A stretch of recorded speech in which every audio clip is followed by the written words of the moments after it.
జై శ్రీరామ్.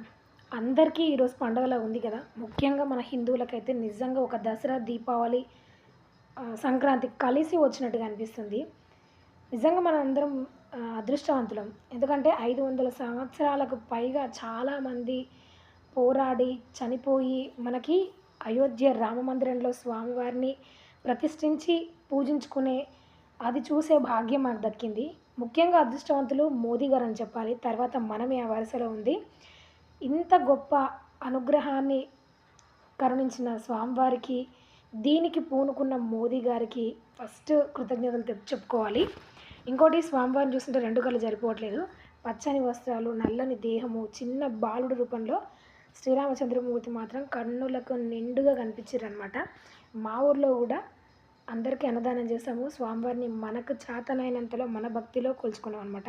నచ్చితే కామెంట్ చేయండి, షేర్ చేయండి, లైక్ చేయండి.